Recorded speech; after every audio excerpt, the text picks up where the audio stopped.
Greetings, my name is Kerry and welcome back to my channel.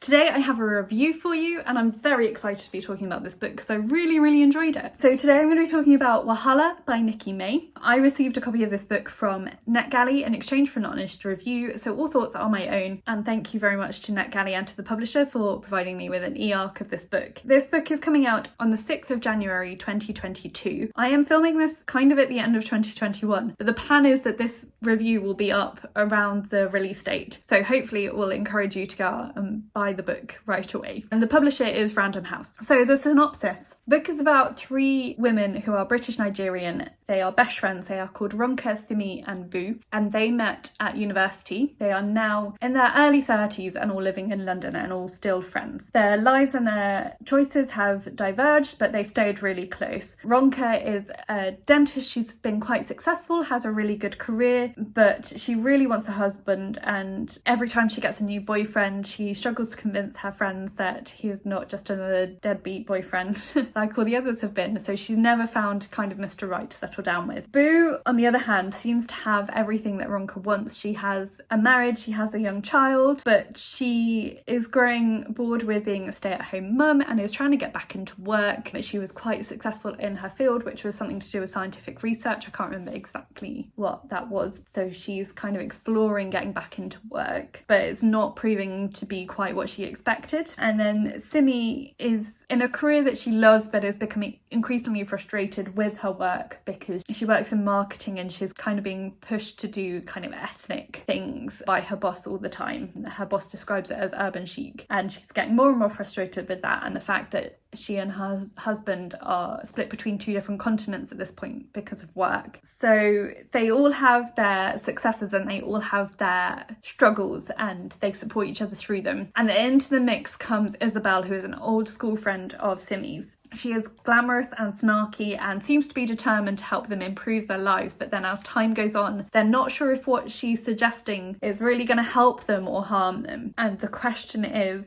she improving their lives or wrecking them? And the answer to that is not entirely clear for most of the book. So a few content warnings for you. Death, and particularly parental death. One of the things that brings the three main characters together is the absence of their fathers. In Ronka's case, her father died when she was quite young, and there's a lot of exploration of how that has affected her as an adult. Boo never really knew her father, and Simi has a really complicated relationship with her family based on some of the choices she made in her life. There's also toxic friendship is a big theme, so that's a definite content warning. And there's also references to infidelity, abortion, violence. There's some fat phobia and sexism and racism as well. A little bit more about the characters. Ronka was definitely my favourite character. She's intelligent, she's hardworking, she's a really great cook, really caring, she's always there for her friends and always trying to be involved in their lives and support them. But they see her as a little bit kind of not necessarily interfering, but they think that she's doing it out of a place of jealousy because she wants what they have and not out of a place of care, so that leads to some kind of disruption within their families. But there is also an element of frustration from her that they seem to take their marriages for granted and they seem to look down on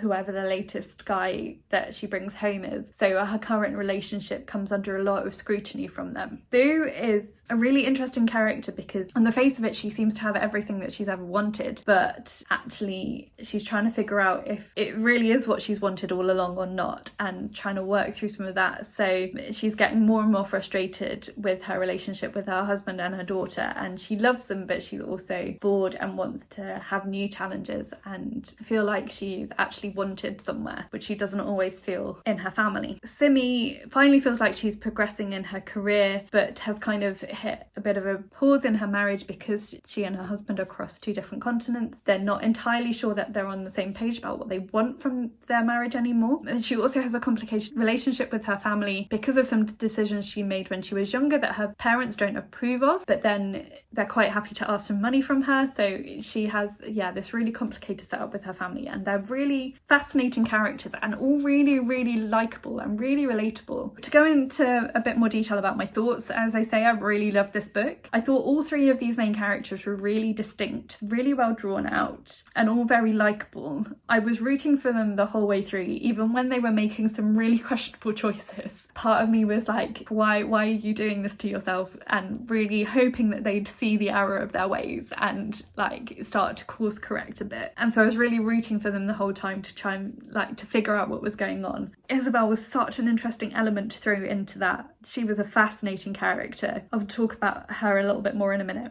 So I love the exploration of Nigerian culture and how it influenced these three characters and their lives to different extents. Boo, because she never really knew her Nigerian father, was brought up by her white mother and white stepfather and white siblings, so she always felt slightly out of place, and so her reaction to Nigerian culture is very different to Simi and Ronka, who while growing up mixed race really had the Nigerian influence a lot more from other family members. So it was really interesting to see the contrast of how their culture affected them and their choices and their reactions to different situations. Their family relationships were all explored really intricately, so both in their immediate families and their relationships to their partners, but also in their wider family relationships as well. There was a lot of exploration of how the different things in their lives had shaped each of the women and their friendships with each other. And even if the book had just stayed on that level, had been this simple kind of cozy contemporary looking at these different women's lives, it would have been really enjoyable. But bringing this element of Isabel in, she was full of flair, she was really dramatic. It brought this book to a whole nother level, and it was just so clever. Her subtle scheming was so carefully constructed that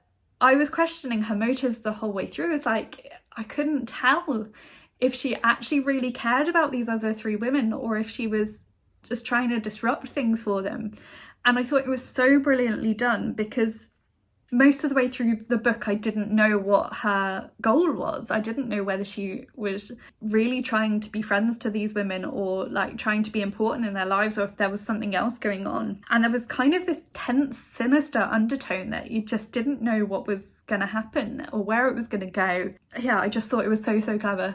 Really clever. And I mean, I really want to reread it already and just pick up on things that I missed the first time round, because I'm sure there were hints through that like were things that I didn't notice.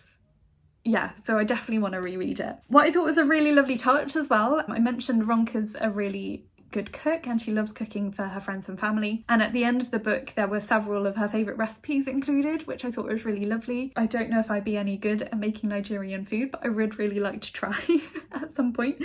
So I'm pretty sure I'll be buying a physical copy of this book when it's released, because I just thought it was excellent. Apparently this has already been optioned for TV and I think might already be in production, so I don't think it'll be too long until it's on our screens as well, and I'm really looking forward to seeing how it's adapted, because I just thought this was really brilliant. But even when I was reading it I was thinking it would work really well as a TV show, so I'm looking forward to seeing that when it comes out. What else can I say about this book? I loved it. I gave it 5 stars. I didn't have any hesitations giving it 5 stars. I thought it was absolutely excellent. Really highly recommend it. If you like books that are quite fun and kind of focused on friendships, but then kind of have a like mildly thrillery aspect, then this is definitely a book for you. If you like learning more about different cultural backgrounds within Britain or life in London, I think, yeah, I mean, there's so many reasons why people will enjoy this book. I just definitely think it's worth a read.